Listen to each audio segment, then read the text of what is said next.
மக்களே அனைவருக்கும் வணக்கம். Welcome to Abid sir English. இது எதுக்கான வீடியோனா பேங்கிங் அவேர்னஸ் இருக்கிற ரொம்ப ரொம்ப முக்கியமான ப்ராமினென்ட்டான டாபிக்ஸ்லாம் வந்து நம்ம யூடியூப்லையும் போடலாம், வீடியோவை போடலாம் அப்படின்ட்டு அதுக்கான இனிஷியேட்டிவ் தான் மக்களே இது. ஓகேங்களா? ஃபர்ஸ்ட் இந்த வீடியோவில் நம்ம எதை பற்றி பார்க்க போகிறோம் அப்படின்னா Reserve bank of India. Reserve Bank நம்மளுக்கு தெரியும், நம்ம கண்ட்ரியோட சென்ட்ரல் பேங்க், மைய வங்கி அப்படின்னு மற்ற பேங்க்ஸ்லாம் ரெகுலேட் பண்ணுறாங்க. ஃபாரின் கரன்சி ஸ்டோர் பண்ணுறதுக்கான ரைட்ஸை வந்து அவங்க ஹோல்ட் பண்ணுறாங்க. ஃபெமா ஆக்ட் 1999 அப்படின்னு பார்த்துருப்போம். அதை பேஸ் பண்ணி ஹோல்ட் பண்ணுறாங்க. மானிட்டரி பாலிசி அவங்க தான் டிசைன் பண்ணுறாங்க. அப்படிலாம் என்ன, இந்த மாதிரி விஷயம்லாம் பார்ப்போம். ஓகேங்களா? First Reserve bank of India உள்ள போகிறதுக்கு முன்னாடி இது எப்போ கொண்டு வந்தாங்க அப்படின்னா 1934 ஆக்ட்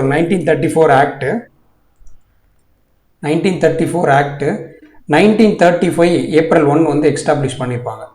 ஓகேங்களா? அதுக்கு முன்னாடி நம்ம கண்ட்ரிக்கு வந்து சென்ட்ரல் பேங்க்னு ஒன்று இல்லையா அப்படின்னு கேட்டிங்கன்னா, இம்பீரியல் பேங்க் ஆஃப் இந்தியா இருக்குல்ல, அதுதான் இப்போ ஸ்டேட் பேங்க் ஆஃப் இந்தியாவை மாறிடுச்சு. அது முன்னாடி வந்து இம்பீரியல் பேங்க் ஆஃப் இந்தியா அப்படின்னு இருந்தது. ஓகேங்களா? அதுதான் வந்து சென்ட்ரல் பேங்காக ஆக்ட் ஆகிட்டு இருந்தது அந்த 1934க்கு முன்னாடி. பட் இதுக்கு ஒரு ஹிஸ்ட்ரி, ரிசர்வ் பேங்க் ஆஃப் இந்தியாவுக்கு ஹிஸ்ட்ரின்னு நம்ம பார்க்குறப்போ, ஏன் ரிசர்வ் பேங்க் ஆஃப் இந்தியான்னு வந்தது அப்படின்னா, ஒரு கண்ட்ரிக்கு சென்ட்ரல் பேங்க் இருக்கணும் அப்படின்னு சொன்னது எப்போனா, வேர்ல்டு வார் 1 டைம் நம்மளுக்கு தெரியும், 1919 வரைக்கும், 1919 அந்த டைம்ல தான் முடிஞ்சது.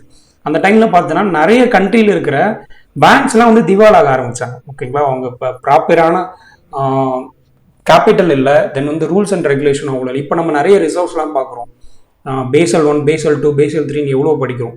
பட் அந்த டைம்லாம் வந்து ஒரு ஒரு எக்கனாமிக் கிரைசிஸ் வருதுன்னா அதை பேங்க் ஹேண்டில் பண்ண முடியுமான்றதுலாம் அப்போலாம் ரொம்ப கேள்விக்குறியாக இருந்தது. ஸோ அதனால் நிறைய பேங்க்ஸ் வந்து திவால் ஆகிடுச்சு. அப்போது இந்தியா அந்த டைமில் பிரிட்டிஷ் நம்ம ரூல் பண்ணிட்டு இருந்தாங்க. அப்போ வந்து ஹில்டன் யங் அப்படின்றவர் இந்தியாவுக்கு வந்திருப்பார். வந்து அவர் தான் வந்து இந்த ஐடியாவை கொடுக்குறாரு, எல்லா கண்ட்ரிலையும் சென்ட்ரல் பேங்க் அப்படின்னு இருக்கணும், இந்தியாவுக்கு ஒரு சென்ட்ரல் பேங்க் இருக்கணும் அப்படின்னு சொல்லுவாங்க.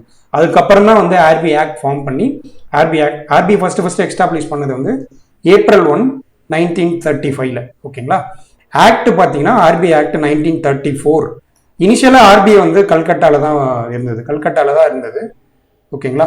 அதுக்கப்புறம் 1937 பார்த்தீங்கன்னா உங்களுக்கு மும்பையில் ட்ரான்ஸ்ஃபர் பண்ணியிருப்பாங்க. என்ன ரீசன்னா ஒன்றும் இல்லை, இப்போ பிரிட்டிஷ் வந்து ட்ரேட் பண்ணுறதுக்கு பார்த்தீங்கன்னா மும்பை வந்து கொஞ்சம் ஈஸியாக இருந்துச்சு. ஏன்னா கப்பல் வழியாக வருவாங்க, கோஸ்ட்லேருந்தே மும்பை இருக்கும், லைக் அப்படியே கூட்ஸ்லாம் ட்ரான்ஸ்ஃபர் பண்ணுறதுக்கு அவங்களுக்கு கரெக்டாக இருந்தது. பட் கல்கத்தா பாருங்கள், நீங்கள் லேண்டுக்குள்ளே போய் ட்ராவல் பண்ணி அந்த பக்கம் ஈஸ்ட் சைட் போகணும். ஸோ அவங்களுக்கு நிறைய டிரான்ஸ்போர்ட்டேஷன் காஸ்ட்லாம் இருந்தது. ஸோ இதை கட் பண்ணுறதுக்காக அதுவும் ரீசன், அதனால வந்து மும்பை சைடு மாற்றிட்டாங்க. ஓகேங்களா? 1937 ஆல்ரெடி சொன்ன மாதிரி எந்த ஆக்டுக்கு ஃபர்ஸ்ட் யார் சொன்னது ரிசர்வ் பேங்க் ஆஃப் இந்தியா வரணும் அப்படின்னா ஜான் ஹில்டன் யங் 1926 தான் சொல்லியிருப்பார். அவர் ராயல் குழு அப்படின்னு சொல்லியிருப்பாங்க. அவங்க தான் வந்து அதை ப்ரப்போஸ் பண்ணது. இந்த மாதிரி ஒரு கண்ட்ரிக்கும் சென்ட்ரல் பேங்க் இருக்கணும், அவங்க வந்து அந்த கண்ட்ரியில் இருக்கிற மற்ற பேங்க்ஸ் எல்லாம் ரெகுலேட் பண்ணணும். அந்த பேங்க்ஸ் ஏதாச்சும் ப்ராப்பராக ரூல்ஸ் அண்ட் ரெகுலேஷன் ஃபாலோ பண்ணலை அப்படின்னாலும், அந்த பேங்க்ஸுக்கு வந்து ஒரு ஃபினான்ஷியல் கிரைசிஸ் வருதுனாலும், அதை வந்து தாங்கி சஸ்டெயின் ஆகணும்னா அதெல்லாம் ரெகுலேட் பண்ணணும். யார் பண்ணணும்? Reserve bank of India. ஓகேங்களா? ஆல்ரெடி சொன்ன மாதிரி 1937 தான் ஹெட் குவார்ட்டர்ஸ் வந்து மும்பைக்கு சேஞ்ச் பண்ணிட்டாங்க. 1935 எஸ்டாப்ளிஷ் பண்ணப்போ கல்கட்டாவில் தான் இருந்தது. அப்புறம் இது மேபி எம்சிக்யூவில் கேட்பாங்க, நோட் பண்ணிங்க. ஓகேங்களா? அடுத்து நேஷனலைசேஷன் பண்ணாங்க. நேஷனலைசேஷன் என்ன மக்களே? கவர்மெண்ட் ஓன் பண்ணுறது. 1949 first Reserve bank of India வரப்போ பிரைவேட் தான் ஓன் பண்ணிட்டு இருந்தாங்க, பிரைவேட் பிளேயர்ஸ் தான் இருந்தாங்க, பிரைவேட் ஓனர்ஷிப்ஸ்லாம் இருந்தது. நிறைய பேர் காசு போட்டு ஒரு குரூப் ஆஃப் ஓனர்ஷிப் மாதிரி இருந்தது. பட் நேஷனலைசேஷன் பண்ணுறதால என்ன பெனிஃபிட்னா, நம்மளுக்கே தெரியும், நேஷனலைஸ் பண்ணுற என்ன நடக்குன்னா கவர்மெண்ட் ஹோல்ட் பண்ணுவாங்க. கவர்மெண்ட் அந்த கண்ட்ரியில் இருக்கிற எல்லாரை பற்றி யோசிப்பாங்க.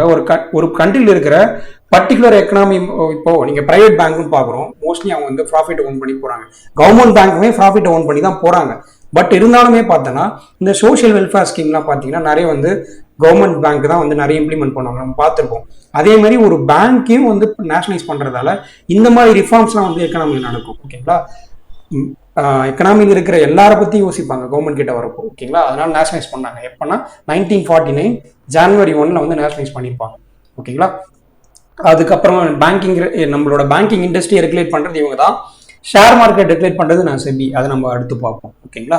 அடுத்து இவங்களோட ஹெட் குவார்ட்டர்ஸ் வந்து இப்போ கரண்டாக மும்பை மகாராஷ்டிராவில் இருக்குது. அடுத்த விஷயம் என்ன பார்க்கணும் அப்படின்னா paid up paid of capital. இவங்க ஸ்டார்ட் பண்றப்போ இதை வந்து மெயின்ஸ்ல கேட்டிருக்காங்க, இதுக்கு முன்னாடி போன மெயின்ஸ்லாம் வந்து பார்த்துருப்பீங்க, ரொம்ப முக்கியமான கொஸ்டின். ஆர்பிஐ ஸ்டார்ட் பண்றப்போ ஃபர்ஸ்ட் அவங்க கிட்ட இருந்தா பெய்ட் ஆஃப் கேபிட்டல் எவ்வளோ 5 crore. இப்போ சேஞ்ச் ஆயிடுச்சு, பட் ஃபர்ஸ்ட் அவங்க கிட்ட வந்தப்போ 5 crore தான் இருந்துச்சு அந்த டைம்ல, அந்த 1934ல. பெய்ட் ஆஃப் கேபிட்டல்லாம் என்ன மக்களே? பெய்ட் ஆஃப் கேபிட்டல்லாம் ஒன்றும் இல்லை, ஆத்தரைஸ்டு கேபிட்டல் அப்படின்னு ஒன்று இருக்கு, பெய்ட் ஆஃப்னு ஒன்று இருக்கு. பெய்ட் ஆஃப்னா ஒன்றும் இல்லை மக்களே, ஆத்தரைஸ்னா டோட்டல் அப்படி வச்சுப்போம், டோட்டல். பெய்ட் ஆஃப்னா இந்த ஷேர் ஹோல்டர்ஸ் ஓன் பண்றாங்கல்ல, அதாவது பேங்க் ஸ்டார்ட் பண்றப்போ நாங்களாம் வந்து ஃபண்டு போட்டு ஸ்டார்ட் பண்றோன்ட்டு வருவாங்கல்ல, பிரைவேட் பார்ட்னர்ஸோ கவர்மெண்ட்ஸோ, அவங்க அந்த இனிஷியலா ஸ்டார்ட் பண்றப்போ போடுற கேபிட்டல் தான் பெய்ட் ஆஃப் கேபிட்டல். எக்ஸாம்பிள், இப்போ நீங்க ஷேர் மார்க்கெட்ல ஃபர்ஸ்ட் ஐபிஓ ரிலீஸ் பண்றீங்க, இனிஷியல் பப்ளிக் ஆஃபரிங் அப்படின்னு ரிலீஸ் பண்றீங்கன்னா, அப்போ ஒரு 100 ஷேர் ரிலீஸ் பண்றீங்கன்னு தெரியுங்களா? இப்போ அந்த 100 ஷேர் ரிலீஸ் பண்றீங்க, இப்போ 80 ஷேர் தான் பர்ச்சேஸ் ஆகுது, 80 ஷேரை வந்து வாங்கிட்டாங்க. அந்த 80 ஷேரால ஜென்ரேட் ஆகிற மணி இருக்குல்ல, அதுதான் paid of capital, share holders capital. ஓகேங்களா?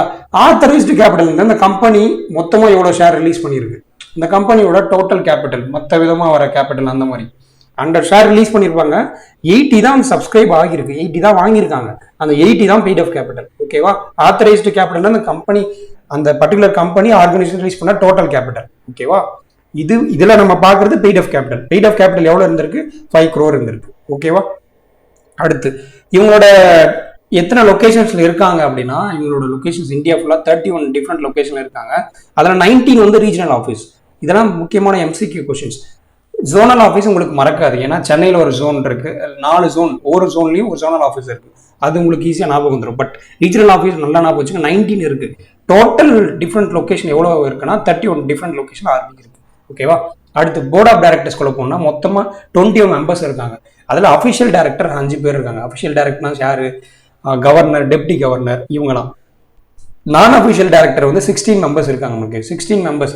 அந்த 16 மெம்பர்ஸ் அது யாரும் செக்ரேட் பண்ணிருக்காங்க? 10 மெம்பர்ஸ் வந்து 10 டைரக்டர்ஸ் யாரு நாமினேட் பண்றாங்கன்னா கவர்மெண்ட் ஆஃப் இந்தியா, நம்மளோட சென்ட்ரல் கவர்மெண்ட் இருக்காங்களா, அவங்க நாமினேட் பண்ற 10 டைரக்டர்ஸ் இருப்பாங்க. அடுத்து 2 டைரக்டர்ஸ், 2 டைரக்டர் வந்து மினிஸ்ட்ரி ஆஃப் ஃபைனான்ஸ்.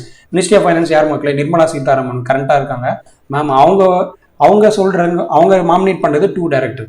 அடுத்து 4 டைரக்டர் ஒவ்வொரு லொகேஷன்லயும், இப்போ சென்னை, டெல்லி, கல்கட்டா, தென் மும்பை, ஒவ்வொரு ஜோனல் ஆஃபீஸ் இருக்குல்ல, அங்கிருந்து ஒரு டைரக்டர் நாமினேட் பண்ணியிருப்பாங்க. அந்த 4 டைரக்டர் இருப்பாங்க. ஓகேங்களா? மொத்தமா அஃபிஷியல் டைரக்டர்ஸ் 5 பேர், நான் official director 16 members. Official director 5 பேர், கவர்னர்ஸ், டெப்டி கவர்னர்ஸ், நான் அஃபிஷியல் டைரக்டர் இப்போ சொல்லியிருப்போம். ஓகேங்களா?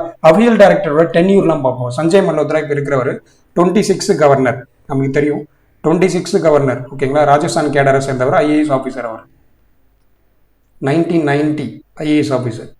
ஓகேவா? அவரோட டென்யூர் வந்து எப்பவுமே இனிஷியலாக 5 years இருக்கும், எக்ஸ்டெண்ட் பண்ணுறது கவர்மெண்ட்டோட ஆப்ஷன். ஓகேங்களா? அடுத்து டெப்டி கவர்னர்ஸ் யாரெல்லாம் இருக்காங்கன்னா, டி ரவிசங்கர், எம் ராஜேஸ்வர் ராவ், பூனம் குப்தா, ஜானகிராமன், சுவாமிநாதன். ஓகேங்களா? இவங்களோட டென்யூர் வந்து இனிஷியலாக 3 years, அப்புறம் கவர்மெண்ட் நினைச்சாங்கன்னா 2 years எக்ஸ்டெண்ட் பண்ணுவாங்க. ஓகேங்களா? அடுத்து நம்ம பார்க்கணும், என்ன பார்க்கணும் அப்படின்னா, அடுத்து இவங்களோட ஃபங்க்ஷன்ஸ், என்னென்ன ஃபங்க்ஷன்ஸ் இருக்கு, மேஜர் ஃபங்க்ஷன்ஸ் என்னென்ன இருக்கு அப்படின்னு பார்ப்போம்.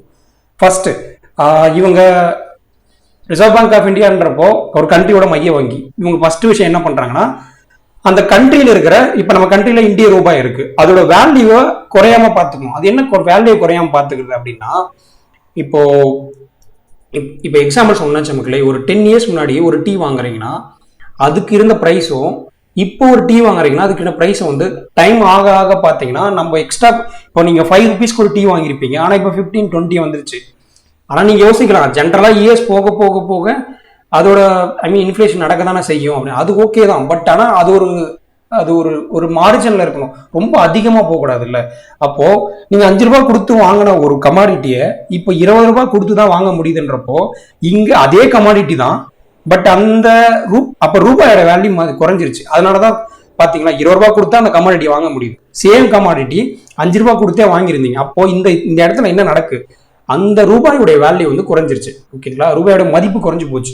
ஸோ இந்த மாதிரி விஷயத்த வந்து பாதுகாக்கணும். இப்போ ரூபாயோட இன்ட்ரெஸ்டிக் வேல்யூ அதை வந்து ப்ரிசர்வ் பண்ணுறது அவங்களோட மெயின் எய்ம். அடுத்து monetary policy design. Monetary policy என்னன்னா இன்ஃப்ளேஷன், டு கண்ட்ரோல் இன்ஃப்ளேஷன், விலைவாசி ஏற்றம் அதை வந்து கண்ட்ரோல் பண்ணணும். அது டைமை பொறுத்து விலைவாசி ஏறதானே சார் செய்யும் அப்படின்னு நீங்க சொல்லலாம். பட் இருந்தாலும் நம்ம அதுக்கேற்ற மாதிரி இப்போ ஒரு கண்ட்ரியில் எக்கனாமி பாப்புலேஷன் இன்க்ரீஸ் ஆகுதுன்னா அதுக்கேற்ற மாதிரி மேனுஃபேக்சரிங் இன்க்ரீஸ் ஆகணும், ப்ரொடக்ஷன் நிறைய பண்ணணும், எக்ஸ்போர்ட் பண்ணணும், இப்போ நம்ம நிறைய சேல் பண்ணணும். அப்படின்றப்போ தான் அந்த இன்ஃப்ளேஷன் கண்ட்ரோலபிளாக இருக்கும். இப்போ 10 பேர் இருக்காங்க, ஆனால் 10 பேருக்கு தேவையான கமாடிட்டி இல்லைன்றப்போ அந்த கண்டிப்பாக அந்த கமாடிட்டி வேல்யூ இன்க்ரீஸ் ஆகுது. ஓகேங்களா, 10 பேர் ஒரு கடைக்கு போறாங்க, ஒரு பொருளை வாங்க போறாங்க, அவங்க 10 பேருக்கு கொடுக்கறதுக்கு தேவையான கமாடிட்டி அங்கே இல்லை. அப்போ அந்த கடையில் என்ன பண்ணுவாங்க, அந்த கமாடிட்டி வேல்யூ இன்க்ரீஸ் பண்ணிடுவாங்க. ஏன்னா டிமாண்ட் அந்த டிமாண்ட் அந்த அளவுக்கு இருக்கு, ப்ரொடக்ஷன் இல்லை. ஸோ இந்த மாதிரி விஷயத்தெல்லாம் பண்ற விஷயம் தான் மானிட்டரி பாலிசி. மானிட்டரி பாலிசியில குவான்டிடேட்டிவ் டூல் அப்படின்னு இருக்கு, குவாலிட்டேட்டிவ் டூல் இருக்கு. அதை வச்சு எப்படி இன்ஃப்ளேஷன் கண்ட்ரோல் பண்றாங்க அதெல்லாம் பார்ப்போம். அடுத்து manager of foreign exchange. Foreign exchange எதுக்கு நம்ம போறோம் அப்படின்னா, மக்களே இப்போ நம்மளுக்கு ஏதாச்சும் இப்போ நம்ம ஃபர்ஸ்ட் விஷயம் ஒரு கண்ட்ரிக்கு என்ன தெரியும், டிரான்ஸ்போர்ட்டேஷன் அப்படின்னு பெட்ரோல் டீசல் வேணும். பெட்ரோல் டீசல் வேணுமா? பெட்ரோல் டீசல் நீங்க எதில் வாங்க முடியும் மக்களே? இப்போ நீங்க யூஎஸ் டாலர்ஸ் கொடுத்து தான் மோஸ்ட்லி பேஸ்கெட் ஆஃப் கரன்சி அந்த 5 பேஸ்கெட் ஆஃப் கரன்சி இருக்குல்ல, US dollar, Japanese yen, Chinese renminbi, அப்புறம் ஈரோ, இந்த மாதிரி பேஸ்கெட் ஆஃப் கரன்சி இருக்கு. பேஸ்கெட் ஆஃப் கரன்சினா ஒன்றும் இல்லை, எந்த கண்ட்ரியோட கரன்சி எக்கனாமிக்கலும் லாங் பீரியடுக்கு ஸ்டேபிளாக இருக்கும், அந்த மாதிரி இருக்க கரன்சி பேஸ்கெட் ஆஃப் கரன்சி. அதில் தான் உலக வர்த்தகம் நடக்குது. அந்த மாதிரி நம்மளுக்கு தேவை ஒரு கமாடிட்டி வேணா ஃபாரின் எக்ஸ்சேஞ்ச் நம்ம கிட்ட இருக்கணும். அதை மேனேஜ் பண்றதுமே ஆர்பிஐ தான். எந்த ஆக்ட்னா FEMA act 1999, FEMA act, foreign exchange management act. ஓகேங்களா, அதை கம்பைல் பண்ணி ரிசர்வ் பண்ண, அதுவும் ஆர்பிஐயோட ஃபங்க்ஷன்ஸ். அடுத்து நம்ம கண்ட்ரியோட ஃபினான்ஷியல் சிஸ்டம், நம்ம டிஜிட்டல் பேமெண்ட் சிஸ்டம் நிறைய பார்க்குறோம். நம்ம ஃபினான்ஷியல் சிஸ்டம் ரெகுலேட் பண்ணுறது, சூப்பர்வைஸ் பண்ணுறது. ஒரு பேங்க் இருக்காங்க, ப்ராப்பராக ரன் ஆகுறாங்களான்னு பார்க்குறது, அவங்க எதாவது தப்பு பண்ணாங்கன்னா அவங்க ஃபைன் பண்ணுறது, அந்த பேங்க் திவாலாகிற ஸ்டேஜுக்கு போகிறாங்கன்னா அவங்க ப்ரொடெக்ட் பண்ணி கூப்பிட்டு வர்றது, அவங்களுக்கு ஃபினான்ஷியல் ஹெல்ப் பண்ணுறது, இந்த மாதிரி விஷயம்லாம் ஆர்பிஐ பண்ணுறாங்க. அடுத்து இஷ்யூர் ஆஃப் கரன்சி, நம்ம இந்திய ரூபாய் இருக்குல்ல, நம்ம அதை பிரிண்ட் பண்ணி ரிலீஸ் பண்ணுறது கவர்மெண்ட். அடுத்து காயின்ஸ் நம்ம பார்க்குறோம். ஓகேங்களா, இந்த மாதிரி அந்த கரன்சி நோட்டை இஷ்யூ பண்றதுக்கான ரைட்ஸ் ஆர்பிஐ கிட்ட தான் இருக்கு. அடுத்து பேங்கர் டு த கவர்மெண்ட். அது என்ன பேங்கர் டு த கவர்மெண்ட் அப்படின்னா, இப்போ கோவிட் டைம்ல பார்த்துருப்போம். ஓகேங்களா, அந்த டைம்ல எந்த எக்கனாமிக் ஆக்டிவிட்டி நடக்கல, கவர்மெண்ட் கிட்டே மணி இல்லாத இருந்தது. ஸோ இந்த மாதிரி ஒரு கவர்மெண்ட்டுக்கு மணி தேவை இருப்போ ஆர்பிஐ ஹெல்ப் பண்ணுவாங்க. ரீசெண்டாக பார்த்துருப்போம், சர்ப்ளஸ் அமௌண்ட்டை ஆர்பிஐ கவர்மெண்ட் ஆஃப் இந்தியாவுக்கு ட்ரான்ஸ்ஃபர் பண்ணாங்க அப்படின்னு ஒரு நியூஸ் பார்த்துருக்கோம். ஓகேங்களா, கவர்மெண்ட்டுக்கு ட்ரான்ஸ்ஃபர் பண்ணாங்க. இதெல்லாம் இதுதான் பேங்கர் டு த கவர்மெண்ட். கவர்மெண்ட்டுக்கு தேவையான நீடி மணியை அவங்க ட்ரான்ஸ்ஃபர் பண்றாங்க தேவையான டைம்ல. அடுத்து பேங்கர் டு த பேங்க். இது என்னன்னா பேங்க்குக்கெல்லாம் பேங்க் அப்படின்ற மாதிரி. என்னன்னா இப்போ ஒரு பேங்கர், இப்போ எஸ்பிஐ இருக்கு, சென்ட்ரல் பேங்க் ஆஃப் இந்தியா இருக்கு, இந்த மாதிரி நிறைய பேங்க்ஸ் இருக்கு. அவங்களுக்கெல்லாம் மையம் வங்கி சென்ட்ரல் பேங்க் தானே. இவங்க ஏதாவது தப்பு பண்ணாலோ, இவங்க நல்லா ரன் ஆகுறாங்களா இல்லையா, இது எல்லாத்தையும் ரெகுலேட் பண்றது ஆர்பிஐ தானே. அதுதான் பேங்கர் டு த பேங்க். நம்ம எக்கனாமிக் சிஸ்டம்ல இருக்கிற எல்லா பேங்க்குக்குமே அவங்க தான் தலைமை. ஓகேங்களா, அதுதான் சொல்ல வராங்க. இதுதான் அவங்க மேஜர் ஃபங்க்ஷன். அடுத்து சப்சிடரிஸ் இருக்கு. அவங்ககிட்ட என்னென்ன சப்சிடி, டெபாசிட், டிஐசிசி இருக்கு. அதாவது ஒரு பேங்க்ல போட்டிருக்க மணிக்கு இன்சூரன்ஸ் ப்ரொவைட் பண்ணுவாங்க, மேக்ஸிமம் 5 lakh. அடுத்து நோட் பிரிண்ட் பண்றாங்களா, அதுக்கான office Bharatiya reserve bank note Mudran private limited. அந்த கரன்சி நோட்டை பிரிண்ட் பண்றது, அதுவும் ஆர்பிஐ கிட்ட தான் இருக்கு, ஆர்பிஐயோட சப்சிடரி. அடுத்து reserve bank of India information technology limited. Information டெக்னாலஜினா புரியுது இல்லை, இப்போ நம்ம நிறைய டிஜிட்டலாக மாறிட்டோம். அப்போ அதுல ஏதாவது சைபர் செக்யூரிட்டி, அதாவது சைபர் ஃப்ராட்ஸ் எதாவது நடக்குது அப்படின்றப்போ அதெல்லாம் டேக்கிள் பண்றது பார்த்தீங்கன்னா ரீபிட்டோட வேலை, ரிசர்வ் பேங்க் இன்ஃபர்மேஷன் டெக்னாலஜி. அடுத்து இஃப்டாஸ்ன்றது Indian financial technology and allied services. இவங்க எதுக்குன்னா, இப்போ நம்ம எக்ஸாம்பிள் சொல்லணும்னு வச்சுக்கோங்க மக்களே. இப்போ நீங்க ஏடிஎம் வச்சிருக்கீங்க, State Bank of India ATM card வச்சிருக்கீங்க. அதை போயிட்டு வேற ஒரு ஏடிஎம் மிஷினில் போயிட்டு நீங்க ஸ்வைப் பண்ணி கேஷ் எடுக்க முடியுது. அது எப்படின்னா, எல்லா பேங்கோட ஏடிஎம்மும் இன்டர்கனெக்ட் பண்ணியிருக்காங்க. அதுதான் இன்ஃபினிட் அப்படின்னு சொல்லுவாங்க. இந்த மாதிரி டெக்னாலஜிஸ்லாம் ப்ரொவைட் பண்றது, இந்த மாதிரி பேங்கிங் நம்ம கண்ட்ரியில் இருக்க எல்லா பேங்கையும் நெட் இன்டர்கனெக்ட் பண்றது, அதுதான் இஃப்டாஸ். ஓகேங்களா, அடுத்து ரிசர்வ் பேங்க் இனோவேஷன் ஆப். புது இனோவேஷன்ஸ் என்ன கொண்டு வர முடியும், ஃபின்டெக், இந்த மாதிரி நிறைய இனோவேஷன்ஸ் பார்க்குறல, அது இந்த மாதிரி நிறைய சப்சிடிஸ் இருக்கு. ஓகேங்களா மக்களே, இது ரொம்ப முக்கியமான எக்ஸாம் ஓரியன்டா பாயிண்ட்ல நம்ம சொல்லியிருக்கோம். நெக்ஸ்ட் வீடியோல சந்திப்போம். நன்றி மக்களே.